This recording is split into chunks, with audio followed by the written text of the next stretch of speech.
welcome to Honest Voice. I'm Todd. And I'm Carolsue. Thanks for joining us on the podcast today. So we have been recording episodes for a little while, and we're so excited about the content that's coming that you'll be able to watch. But we realized that we started without really telling you guys how we got here, who we are, Right. why this podcast exists, or what it is that we're trying to build. So we thought we should re-record our intro just so you know where we're going. Yeah. So we have scripts for like 50 shows already. So we've mapped this out, what we're going to do, but we want to let you know where all this started from. We've already recorded our first 10. So once you see this intro and then you go into the first one, it's going to look a little clunky because we're actually just starting out, a little nervous about it and all that kind of stuff. But bear with us because these are basically training videos. Yeah. We're trying to teach skills that we've learned over time to try to reduce conflict in people's homes. And we're just going to give you an idea of where this all came from. Yeah. So we'll start off by telling you a little bit about who we are.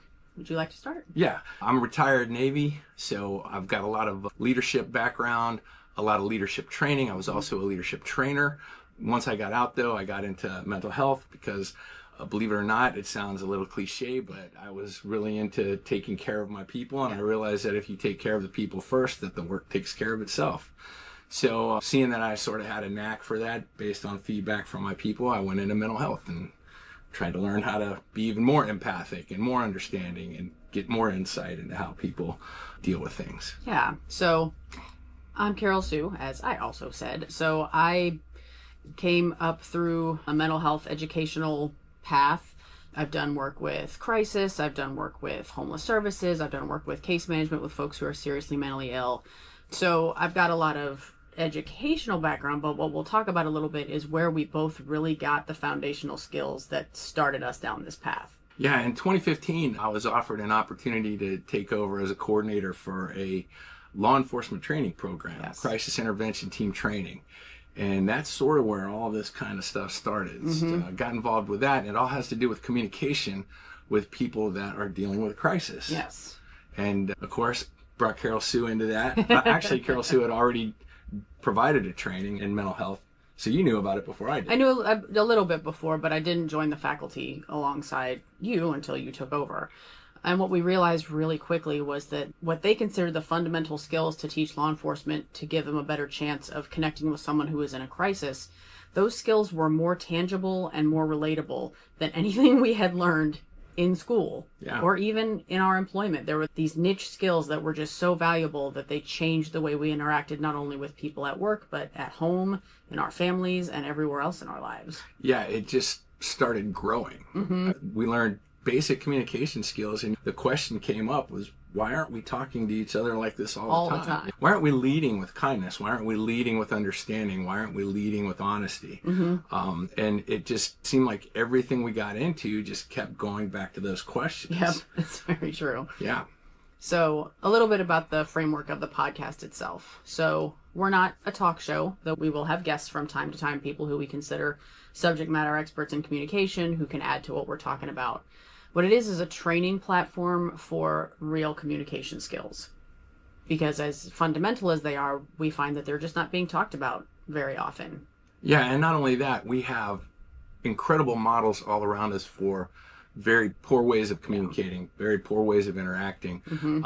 People in society right now, post-pandemic, first of all, there's a communication deficit overall because of the socialization that doesn't so much occur, that actually disappeared during the pandemic. People were not getting that social education that we get from just normal communication. You're being out with your friends and somebody saying, hey, that sort of hit a little sharply, and you learn something from that. You're like, okay, maybe I'm being a little too sharp, or maybe I'm agitated, or maybe something bad happened today. There's just all kinds of things that contribute to our communication, and we just started really peeling it like an onion. It just, every new topic, every new conflict that we witnessed, we found an alternative strategy for it, and it became almost like a true crime show. It's like, it was a crime to be treating each other this way, and we wanted to find what are the alternatives, what are other ways, how can we better connect. It's a good analogy. Thank you.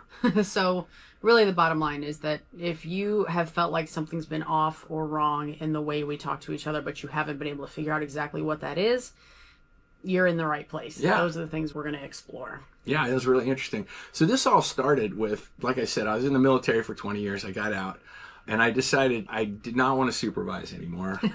People can be exhausting. I've done that like 17 years of my 20 years in the military was leading people and organizing, coordinating. Yeah. So not only that, I also, like I said, provided leadership training. We had a lot of leadership training in the military. Every time you got promoted, for some of us, like it's 8 or 9 times during your career. So we go through usually a 1-week training regimen. That's 40 hours of leadership training every time you get promoted, not to mention the ongoing reinforcement, professional qualification standards and things like that. We're very engaged in professional development. And then I get out, go to school, get my bachelor's in psychology and human services counseling, and start working in the human services industry, or the counseling or mental health industry. And I found out there was, and I'm not exaggerating when I say this, there was literally no leadership training whatsoever going on. And it was quite the contrast, but I was resigned to just starting at the bottom and just sort of watching the storm rage around me for a little while is basically what it was. Serve your clients, keep your head down, and try not to get involved. Which was actually, to a certain degree, the weird thing is all these things fell into place because it taught me like incredible coping skills, because I had to deal with basically being a subordinate to people that were less trained, less knowledgeable, less understanding, less experienced overall than I was. I almost bit off the bottom portion of my lip most of the time, and my tongue. No, I'm just kidding. It wasn't that bad, but it was complex. Because you have to learn, one of the things we learn in communication is you're never going to be able to force, coerce, or shame somebody into behavioral changes. All that happens now, especially in society, is people get very defensive, and a lot of times they'll just double down on bad behavior. Yeah. So one of the things that's missing when you don't have structured leadership training and you don't have leaders who all have consistent guidelines for how to address problems is that often we defer to avoidance. Yeah. And so that's bad enough when leaders are doing it at the top level, but when they're not helping their subordinates and people who ultimately, like us, we're serving clients directly, when we don't have clear, consistent guidance on how to do our jobs, how to perform to their expectations, how to do the right thing for our clients, then unless we are intrinsically driven to do that or to seek that information, chances are the workplace is chaos. Yeah. And the outcome of avoidance is that it's like neglect. Things fester, they get worse. And then what happens is you see this incredible mess, and the leaders up above end up blowing up. Yes. So there's this massive avoidance, and then there's these explosive conversations where people are just beat down and criticized, and there was a high turnover rate. So let's just leave it at that and not make this a 2-hour video. Right. So as we're making our way through mental health services, one of the common questions we heard was, why is this so hard? It shouldn't be this challenging to talk to each other, to get the right information. And so once you stop asking that question and start asking, why is this so common? Because when you talk to your friends, your coworkers, your family members, and you find that lots of different workplace environments are having the same experience, then it's like, why are we all struggling through the same things? Yeah. So there's a interesting sequence of events is that I have all this background in leadership training. Then we get into crisis communication in 2015, and we start learning these things, little simple tools that de-escalate people. Just simple things like using I statements, saying something like, I feel this way when things happen, rather than like, you're always doing this. And that doesn't allow for any kind of healing or any kind of constructive collaboration. Collaboration and repair. Yes. People just end up having these same conflicts over and over again. They never learn any tools to fix them. And they don't realize that technically they're just pretty much arguing about the same thing over and over again with just different topics selected, because they don't have the tools to communicate effectively. So it starts off with one person maybe complaining and another person getting defensive, and then it escalates into yelling. So nothing gets accomplished when two people are yelling. That's right. So that progressed into the pandemic. So we had to shut down training a little bit. Yeah. Which gave me a lot of free time. Luckily, we were still engaged in employment, but I ended up starting the generational leadership book. So I started writing on time. I was doing research. I was also doing my job, but we had a lot of downtime, We did have a lot of honestly. So downtime. Yep. I just sat at my little desk and typed all day long, 8 hours a day sometimes. And being in that environment while you're writing about it was very beneficial because I had real world problems. I had people coming into my office for what we call a reality check. And the reality check is, if you don't know, is that when people come into your office and go, am I crazy or is this a mess? It's like, both. No, I'm just kidding. No. Yes and yes. Yeah, it is a mess, but you're seeing it as clear as it could be. So this stuff just started building. But then what happened was, with the insight into new communication styles and the leadership problem, we found out that mostly it is a communication issue. Absolutely. So the leadership problem actually spawned. So we started with the mental health leadership book, and that spun off into Honest Voice. Yes. And a lot of the concepts from the leadership book are taken out of the corporate structure and put into the personal arena. And we started identifying ways to improve communication, and that's when the research really took off. When we started. Yeah. I started reading every book I could consume on crisis intervention, on verbal de-escalation, on just overall communication. And it was very interesting. And it really made our training take off. It did. Because we ended up pulling in people from police on college campus, airport police, military bases bases police, around us. yep. So we just started expanding, and we got a lot of positive feedback. In 10 years of teaching this, I don't think we had but maybe 2 comment sheets of just like hardcore, I don't believe in this touchy-feely kind of stuff. If that, yeah. That were ever negative. It's Like, true. And a lot of people would come back and want to be on the faculty because we got very cohesive and we got very educated. We did. We started all becoming communication experts. The great thing about the training and you being the coordinator was that, one, we had the freedom to change up the curriculum as we got feedback from former students and current students for things that they wanted to talk about or gaps that they saw. We were able to keep it current and keep it actually meeting the needs of the people that were working out there doing probation jobs, law enforcement jobs, security jobs, things like that. The emergency department at hospitals, we brought in senior nurses and things like that to take our training. And that ended up spawning them wanting us to come to them, make a nurse version of crisis intervention.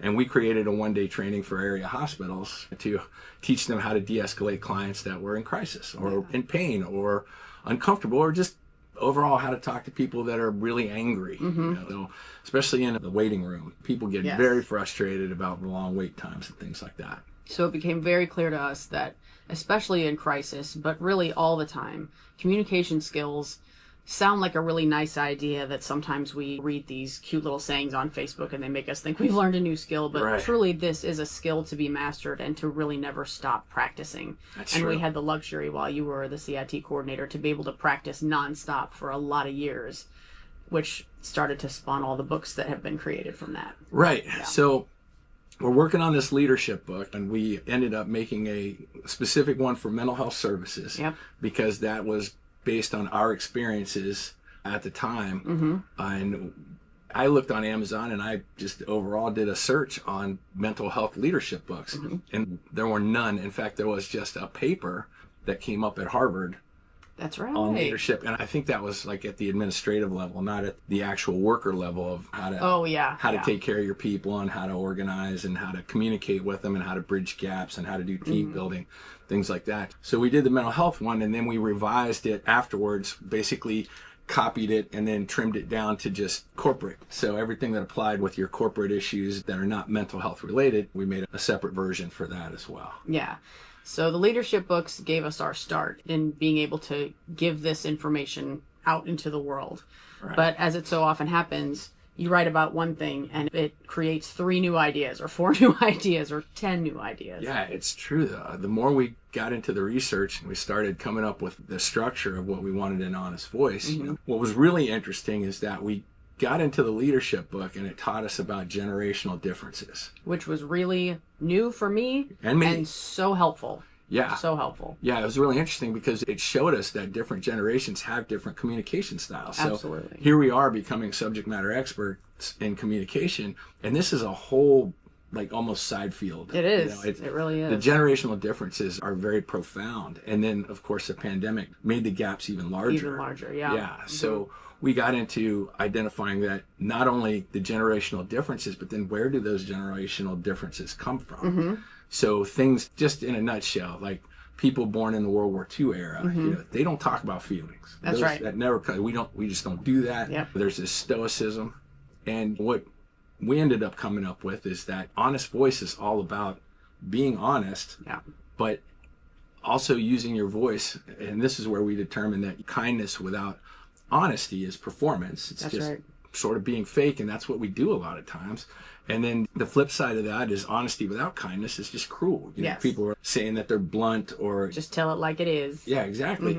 But while that's fine in some cases, there is a way to do it where you can be kind. Exactly. So I'm just going to put this out there right now. If you start your sentence off with, I'm not trying to be rude here, you're trying to be rude, okay? Whatever words you want to put in there. That's okay? right. And that's part of the discovery that we make. The bottom line is in communication is that the best communicators are the ones that put it into words that people want to accept. Yep. They find a way, like, what is the best way I could say this to you where you will actually want to learn from it? And so that ended up creating a book on anger, where we identified that a lot of our anger comes from what we've basically witnessed around us, and we mimic that, but it's performance. Yeah. So what happens is that you find something that makes you mad and you react a certain way, and your brain goes, okay, that's the way I'm going to react now when I'm mad.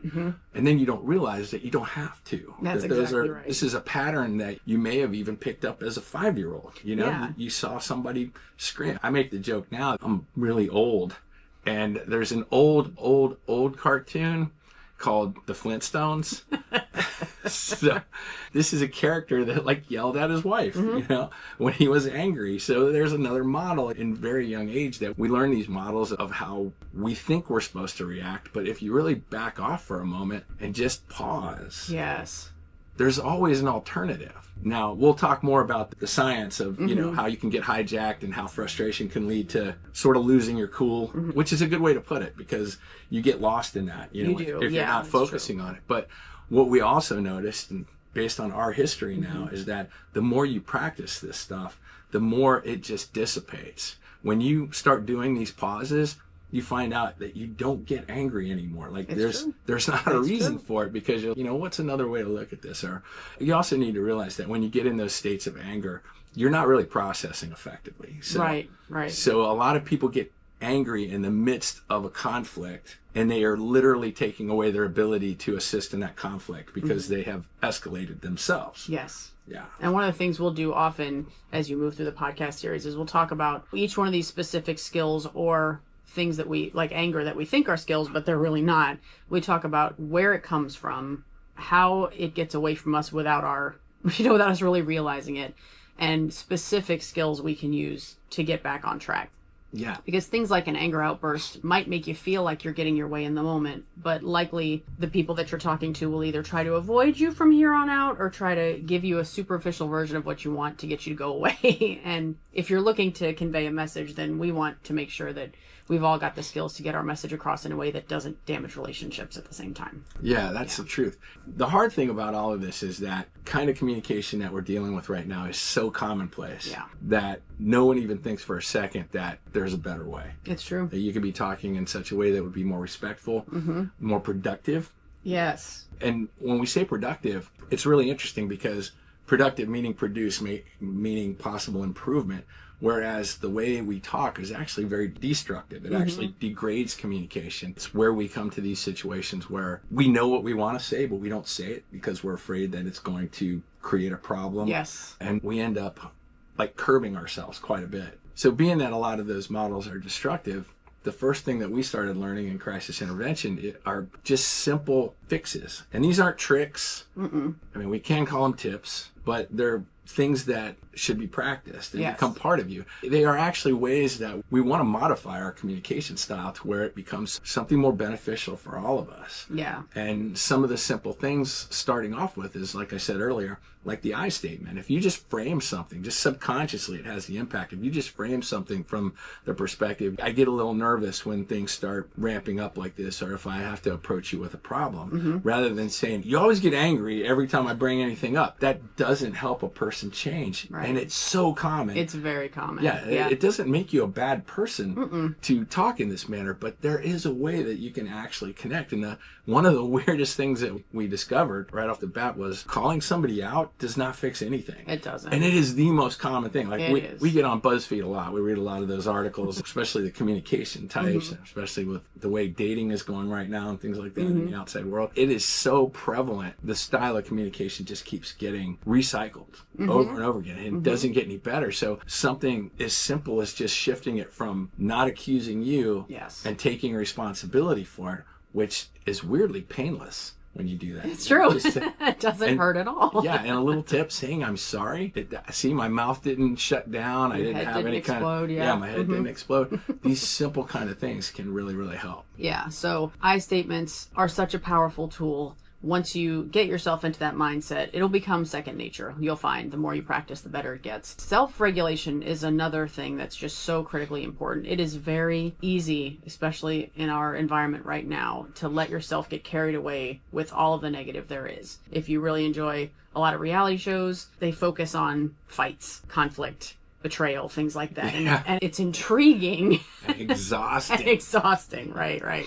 So if we're not careful, we lose our ability to regulate our own emotions. And when you're trying to communicate with somebody, whether it's in a conflict or just a normal conversation, if you're not regulated, then that energy, that stressful energy, fills the space, and it makes it harder for other people to be receptive to what you're trying to say. So we teach these tools to make sure that we're self-regulated, not only for our own health and wellness, but for our relationship wellness too. Yeah, and the interesting thing is that in crisis work, this is something that nobody learns. When you're dealing with a crisis and you're the professional involved, you don't have a choice. That's right. So that's the really interesting thing. I mean, your professionalism, technically your job, depends on your ability to stay calm. And when you look at it really interestingly, I don't want to turn anybody off with this, but just something to think about. One of the things we're going to say right now is our advice is freely given and freely ignored. That's right. These are things that have worked for us. They work for a lot of people based on feedback. We're basically giving you the highlights of what people have come back to us after providing a training and saying, we've actually had people come to us and say, you just saved my marriage.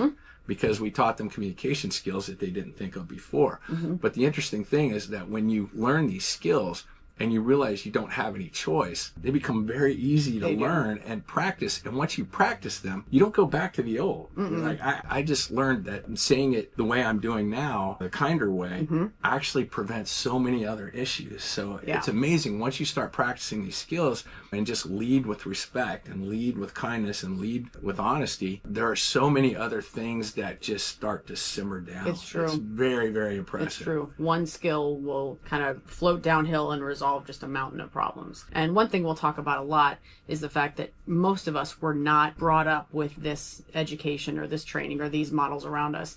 We have not gotten to this place in the world today because the world is just filled with a bunch of terrible people who like to be mean to each other. Most of us were not taught a different way. And we were so enlightened through crisis training, how easy the skills are once you start practicing them. We had no choice except to try to share it with everybody else because it just made such an impactful change on us at work, at home, in family life, everywhere. Yeah, it was life-changing. We have to say that. You are correct. But the one thing I wanted to stress, a point that I almost forgot, is that I don't want to turn anybody off when I say this, but think about the expression of anger.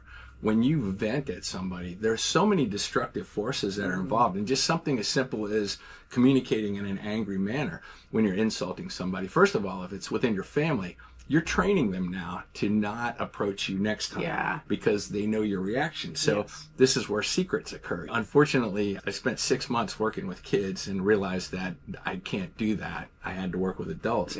And the hardest part was the parents. And what you realize is that when you're getting yelled at for saying something or telling them something, so we don't talk about that in this house, those kind of things, that just creates secrets. So when you bring something to the parent and say, hey, you know, your kid had a disruption in class today, they were like, not my kid.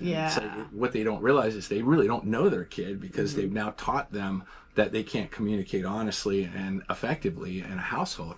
The other thing is to look at is that think about it from the way we perceive anger in, say, a corporate environment. When somebody blows up, that looks like power, that looks like strength. But think about this. It's actually fear. Most of our anger is fear-based unless it is actually impacting your life, there's a threat. That anger is what we call it's performance based. And it comes from our construction of where we've taken fear. Fear looks weak, so I'm going to present it as anger. And anger looks strong. Yeah. So anger looks strong, but not only that. Think about this. This is just the one thing where some of you are going, I don't need to listen to this stuff. Think about this one thing. Anybody can blow up. 3-year-olds, 5-year-olds, 40-year-olds. 40-year-olds, they have tantrums, right? Yeah. But who can control themselves? So you have something everyone can do, but then you have this skill that not everyone can do, which is to self-regulate and control yourself. So in that absolute perspective, which is stronger when you really look at it? Somebody that can make the choice to control themselves or throw a tantrum, which is really unnecessary, the point we're trying to make,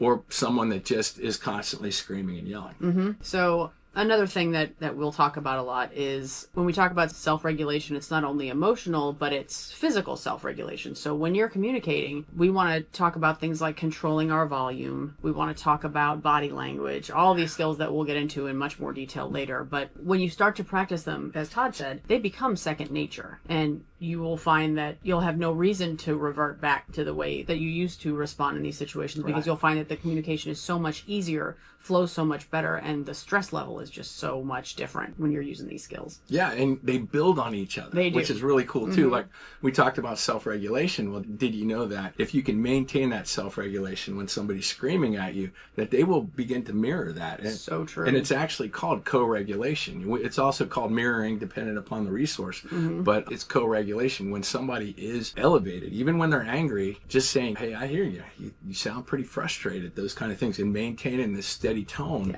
they will sense that and they will subconsciously bring themselves down. So it's like each skill just builds on another to where you can communicate effectively without the emotionality that we all are dealing with right now. It's just constant. It's in some cases, I know a lot of people that have vented to both of us are like, it's like you can't even talk anymore. It's like you say one thing to somebody and they get angry about it. What do you mean by that? And then when you ask them, well, what's a better way I could have said it? You find out that it's really not the way you said it sometimes. It's just they really didn't like the information. And what's happened is they've associated their dislike with threat. And this is just something that has reinforced in themselves by practicing it over and over again. And the thing that we're always stating is that if you can learn it, then you can learn something alternative or unlearn it. As you really can't unlearn things. So we try to say you can learn an alternative. So an analogy we actually use in our book is that it's like telling somebody, don't think of the color orange. Well, if I really don't want you to think of the color orange, I'd have to tell you, well, I need you to focus on the color blue. But you can't tell somebody, don't think of the color orange. I'm sure all of you are like, I can't get it out of my head. But that's something to think about. So we look at alternative behaviors that make the other behavior go away. A lot of people get into their New Year's resolutions and they say that I'm going to stop doing this. Well, it's really difficult. Everybody knows that. It is. Really as soon as you decide you want to stop doing something, then all you want to do is do that thing. Well, I'm not going to eat junk food during the week anymore. And then all you can think of on Monday is how long it is until your next cookie. Yeah, it's the same. Diet is the perfect example because diets literally make you fixate on food. So how are you supposed to diet when all you're thinking about is I'm counting calories of that food and that food and that food. I can't have that food. I want this food. I can't have that, but I want that food. It's my favorite. So it's just something to think about. The alternative to that is very simply is fixate on eating healthy. What are low caloric foods that you can consume that will fill you up that still don't taste as good as chocolate, but they are much better for you. Yeah. So another concept that we're going to talk about a lot on the podcast is shame. I think shame has been used throughout many generations because the first thought was that if I make you feel bad about something, maybe you won't do that thing again. The basic thing is a lot of expressions we use are shaming expressions. So we use expressions that convey shame. And what we know now after so much research and practice is that shame itself does not change behavior. What it does is it drives behavior way underground so that you might not see it anymore, even though it's still there. Yeah, it becomes hidden. Yeah, people become compliant in the moment. That's right. They're just hiding it. That's right. Yeah. And people may feel bad enough to agree with you superficially and apologize for what they've done, but it doesn't change behavior in the long run. What it does change is relationships and the way people may or may not feel comfortable to talk to each other after that. Like we said before, these aren't acts from bad people. No, these absolutely. are, I mean, and everything that we're going to tell you, everything we're going to teach you, we have made these mistakes. Absolutely right. Horribly. In my past, I have to tell you right now, I have serious regrets of some of the terrible things that I've said to people, and not making an excuse, but that was based on my program. Yep. You know, the way I was severely punished as a child created almost a revenge kind of mentality. You know, and we all get this when we are immersed in punishment. Then payback is a normal thing. Somebody hurts me, I'm going to hurt you back. That's right. And that's a human construct. It's actually possible. I know a lot of people don't know this. It's actually possible that once an event has occurred, you can let it go.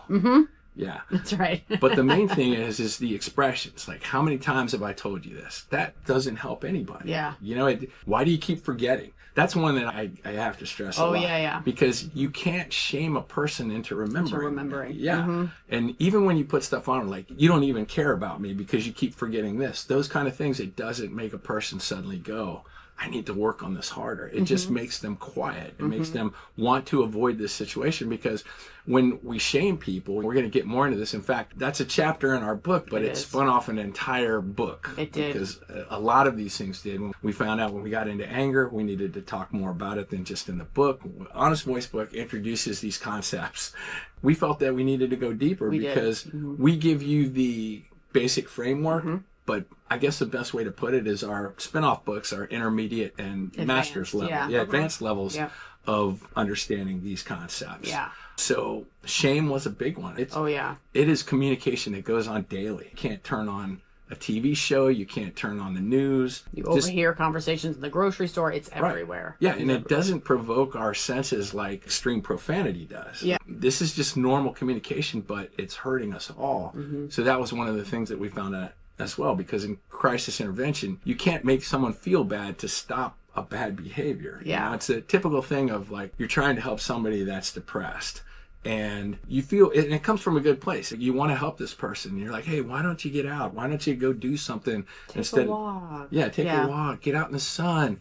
And then they're like, I don't feel like it. And then we turn to, fine, be that way. I just won't advise you anymore. So now you've got this depressed person that you tried to help, but now you've actually made it worse by making them feel bad about feeling bad and about not being able to accept your help because of the place that they're in right now. So we expand those. In fact, we actually got into a spinoff of that was Before the Red Flags, where we talk about suicidal behavior and how a lot of very well-intentioned approaches to people that are severely depressed are actually things that make it worse for them. And a lot of people don't realize that. So we escalated that topic as well. Yeah. So the great news about all of these things that we've been living with our whole lives, that there are very small adjustments that we can make in our everyday communication that can start to turn things around pretty quickly. And as they become new behavioral patterns, you'll find that they become easier and easier and more mindless. They're just kind of how you communicate now. So just a little bit of a tonal shift in the way you ask a question. If you ask from a curious standpoint, or can you help me understand why you made this choice, instead of why did you do it that way? Exactly. It's a massive difference in approach. You're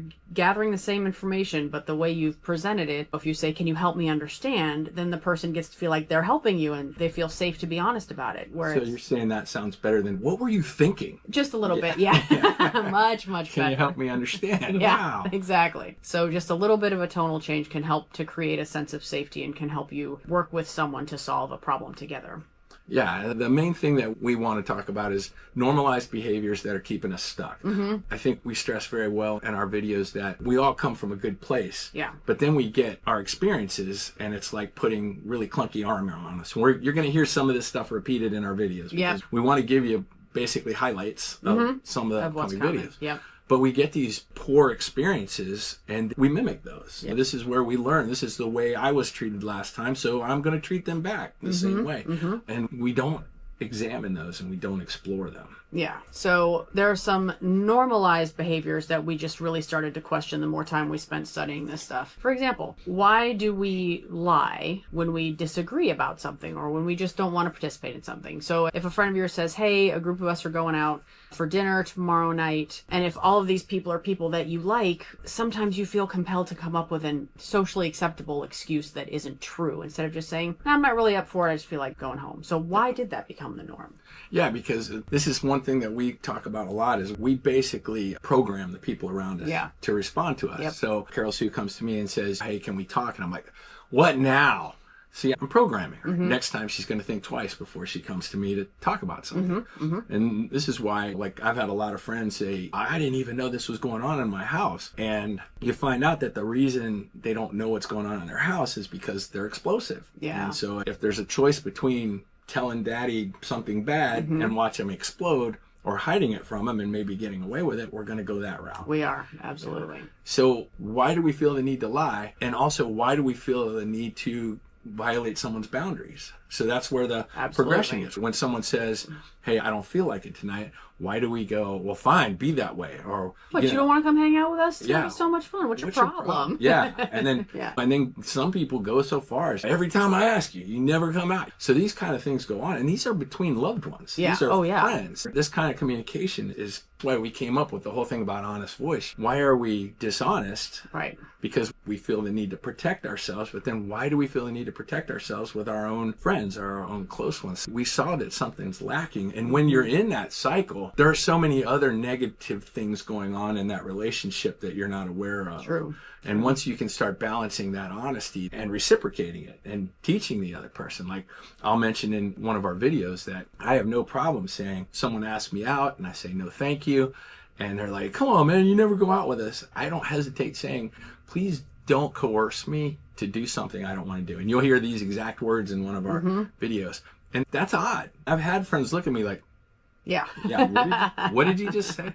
You didn't yell, you didn't snap, you didn't lie, you didn't get defensive. I'm like, please don't do that, because I'm really just wanting to go home right now. And most of the time, you can see the little awkward response, but then they're Just like a blip for a second. But they're like, okay, I gotcha. Yeah. So in addition to why do we feel the need to make up these socially acceptable lies to get out of things we don't want to do, we also wonder, why does a difference of opinion suddenly feel like an attack? If you've got a group of people expressing one way of thinking and then you come in and you feel a little bit differently, why does that give us a little bit of pause before we feel like we can openly share a differing opinion? Yeah, and we're going to stay away from the politics and stuff like that, but we can say that with the political climate, that has caused a lot of disruption. It really has. People can't have two different sides and be in the same room anymore, which is really interesting, because then we broke it down even further with our research and our writing, is that there's been a reduction in coping skills. Yeah. People don't have the ability to cope with differences because they're like, well, if you think that, then I could be wrong, and I can't be wrong, and I can't handle being wrong, which is another thing that is a lack in coping. Like, why can't you be wrong? Like, I have no problem saying, I don't know. Yeah. You know, I've even had people, you don't know that? You don't know that? How could you not know that? I'm like, I just don't, you know, but some people will get really upset, which causes another problem. It makes people not want to ask questions because somebody's going to go, you didn't know that? Yeah. So this is the onion we've been peeling for years and years and years. So welcome. Yeah. So we're going to actually organize this and put these in basic shows. Yeah. So what our crisis intervention training really helped solidify for us is that dysfunctional communication is not character flaw. It's not that there are good communicators and bad communicators. Most of us have not been educated, and we've been very fortunate to be able to get a lot more information. So we weren't taught how to do this in an honest way that's still caring and loving. And so after the research that we've been doing for all this time, we finally realized there are some pretty simple steps we can put into place and make some big changes in the way we talk to each other. Yeah, and we started a platform. So the platform is, we've got a bunch of concrete strategies that we have. Like kindness without honesty is performance, and honesty without kindness is cruel. The other thing is that in our books and in our training, we're going to talk about what's wrong, why it's wrong, Yes. what is better, why it's better. Yes. And then we're going to identify steps that you can modify your behavior in that capacity. And then we're going to further add how to sustain it. Yeah. So that is our structure for anything, because I've read a lot of self-help books. You have also. And usually they just point out a problem. Yeah. They're like, this is bad. Don't do this anymore.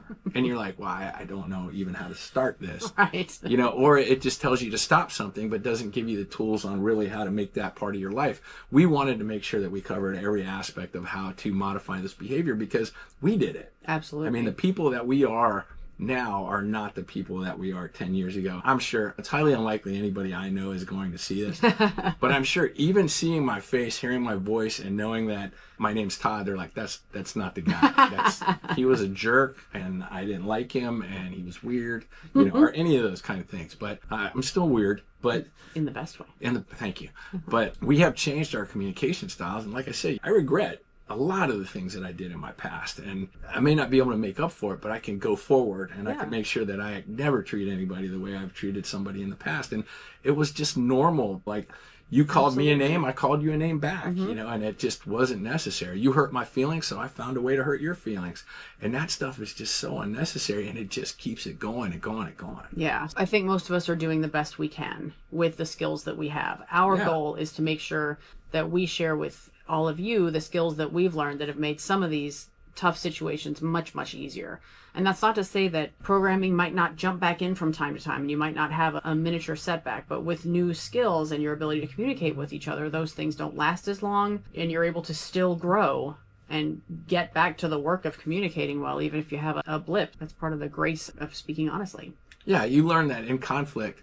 If you want to resolve a conflict, then you resolve the conflict. You don't attack each other. Right. A lot of times with problems in relationships, people end up going at each other. You know, well, you always do this, and last time you did that, and something as simple as, well, last Tuesday you yelled at me, and you're like, that was Thursday. You know what I mean? It's just, people just fight over like really strange things. And I'm going to say it here, and I'm probably going to say it in every video that follows, is that when two people are arguing, nothing productive is happening. You're just bringing each other down.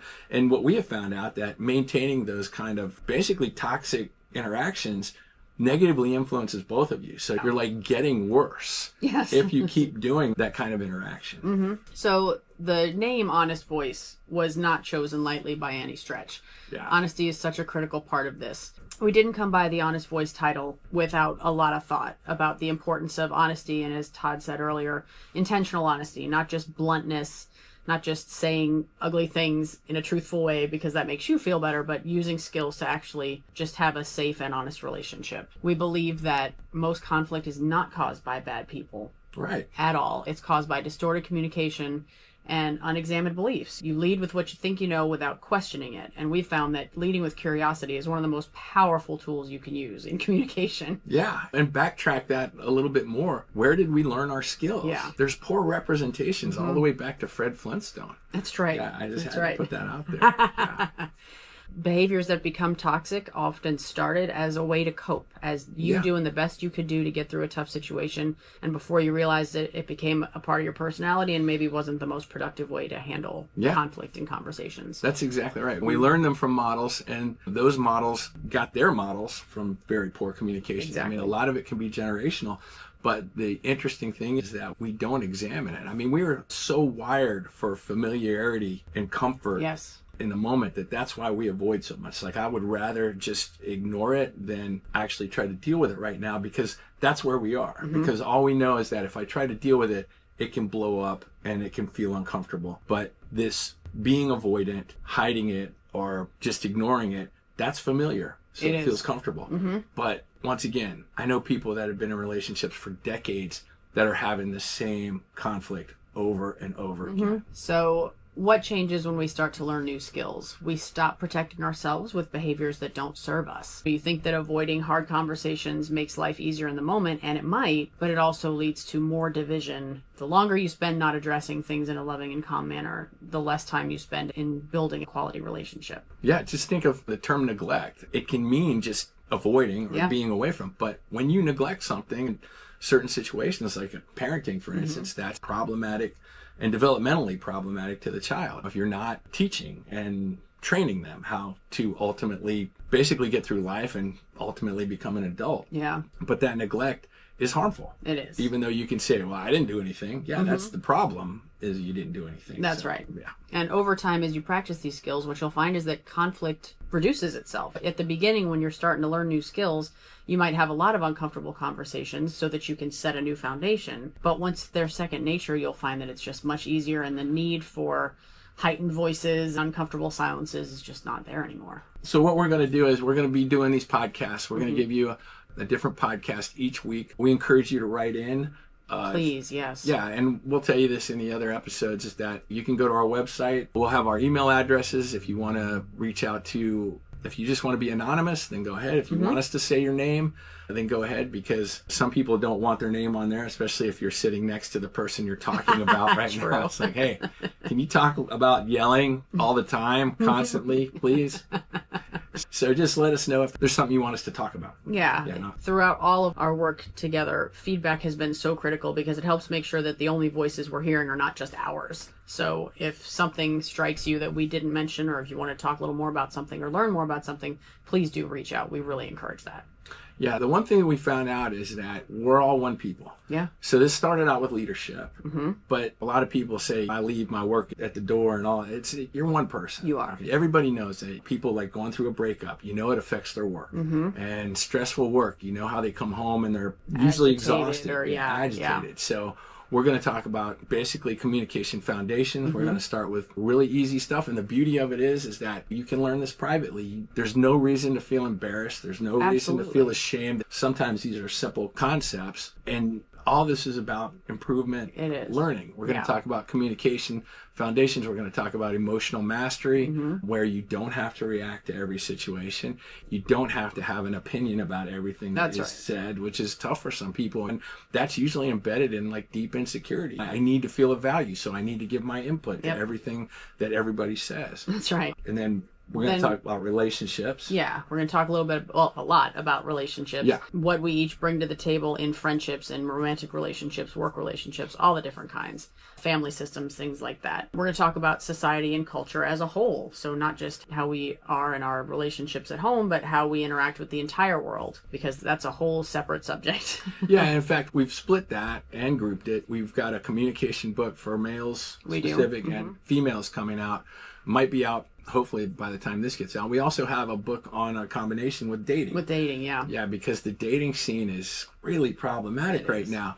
And the interesting thing that we found out in our research is that and just give you a little insight here, is one of the things we always do is we set these standards and we set these values based on past experiences. But when you're meeting a new person, there is no experience that you've had with that person. Exactly. So we take all of these dysfunctional things that we've learned from other completely different people, and we put those up as rules that may not apply, and we miss so much of the real person. Not to mention that we also feel this need to put on this facade, act cool or act aloof or act intelligent. And then we get the spin-offs with things that are called like mansplaining. Once again, something rooted in insecurity, but it's also come from this performance requirement in society to try to stand out. Or it can be annoying, but it's really, in a lot of cases, it's no different than the 6-year-old that goes, look what I drew. You know what I mean? Right. It's the same kind of thing. It's those values, and they get imposed on us, and then they become adult things. And and a lot of this stuff, its foundation comes from a lack of education, a lack of positive awareness. Yeah.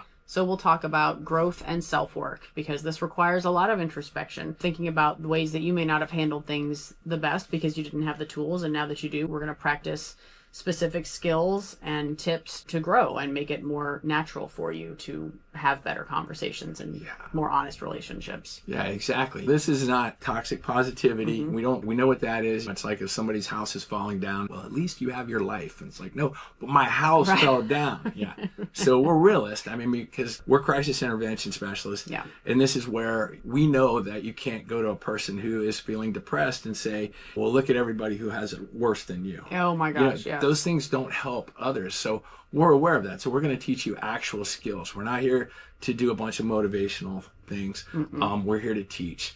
And we're not doing any kind of temporary inspiration. Absolutely. Yeah, we want you to build a skill. We want you to use things. And every episode will have something at the end that we want you to practice. Yeah. And we'll bring that out to you. And we're not going to try to tell you how to feel or how to look at situations. We're going to help you understand why you feel the way you feel and what you can do about it. Yeah. So who this podcast is for.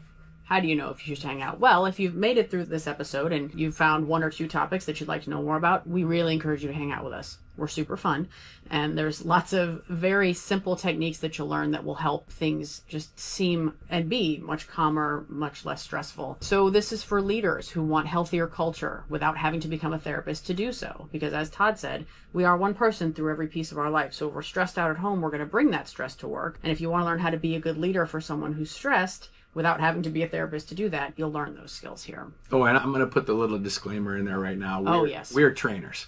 We're not therapists. And because of the diverse nature of humans, these are things that have worked for us. So if you try one of our skills and you send us an email and say, this was crap, it didn't work for us, we're all different. We are. You know, and then of course, we're not there to help you with your delivery. We're not there to look at the nuances of your interactions. Exactly. So it's just something that takes practice. And the main thing is never get discouraged. You know, just keep moving forward. You know, you can say at least you're trying. And the model that we have is that there are people that are leading healthy, non-conflict driven lives. So if there are people that can do that, then it can be done. It can be done. So we have just pulled in this type of information, and those that are keeping it to themselves, we're bringing it to you. That's right. Yeah. We hope to engage with couples who want fewer fights, more realistic and true conversations. There's truly something for everybody here. Yeah. And we really look forward to talking through it with you, hearing from you, so we can help all of us lead more comfortable and honest lives. Yeah, and think about it. Kindness is not weak. If you can be kind, in fact, there's a police officer, and I think I mentioned this in one of our videos, a police officer that created a crisis intervention book called The Hardest Job You'll Ever Have to Do. And this is work that we do. We've had people spitting in our faces, screaming at us. I don't know how many times I have heard bald-headed, four-eyed, whatever insult. I mean, we still, it's like, hey, I can see how this is frustrating, and I'm with you on this, but I'm not going anywhere. Yeah. And we've learned these skills, and they're not fake. We really are not secretly thinking, you jerk, I'll get you later. We realize that this person is hurt. When you realize that anger is a product of fear, you can have that empathy in that moment when someone is screaming at you. Rather than saying, how dare you talk to me that way, our mindset is, what is going on with this person? Absolutely. That is making them so upset right now. And when you suspend that judgment in that moment, and you just ask yourself a question, you maintain that calculating ability to try to figure out what is the best way to tend to somebody. So those were just some very, very minor pieces of insight into what we'll be talking to you about. Yeah. But they are incredibly, incredibly helpful. And they're sustainable. They're definitely sustainable. Like I said, we're not the same people that started this whole thing 10 years ago. No, not at all. And what we found is that the skills themselves are pretty basic, pretty fundamental. What's going to be critical is practice and consistency. Yeah. If you're looking to make lasting change, we will give you the tools that you need to do so. And you just have to have the bravery to try it out, be a little uncomfortable with it at first because people might be a little put off by the change in how you interact with them, but you'll find that over time, tension is reduced, conflict is reduced. It's easier to be truthful about how you feel with the people in your life. Yeah, so just to give you a little perspective real quick, is that we've been doing this for over a decade. We've been working on 2 or 3 of the books for close to a decade. Yeah. And in the last 2 years, we decided to hold off on publishing those because we had the spin-off books, so we wanted them all to be released at one time. So if you want to get some insight into what we're talking about, you can go to our page at honestvoice.net, our publications tab. And when you go to the publications tab, those are all links to Amazon. If you go on Amazon, they all have samples. So you can look at the table of contents. You can read the first chapter or 2 sometimes just to see if it's helpful to you. And if you have any questions about it, don't hesitate to email us. The last tab on our webpage is Contact Us. So you can put anything in there. You don't have to put your actual email address if you don't want a response and you just want to tell us that we'd like to hear about a certain topic. And if you want us to respond, then go ahead and email us at talk@honestvoice.net. So thank you for joining us for this introduction. We are so excited about the work we'll be doing. We hope to hear from you about what you'd like to hear about. And as you're going through the podcast journey with us, just reach out whenever you like. Let us know how it feels, if there's something we've missed, or if you'd just like to talk to us a little more directly about something you're dealing with. Yeah. So thanks for joining us. Yeah. Have a great day. We'll see you next time. Yay. Yeah.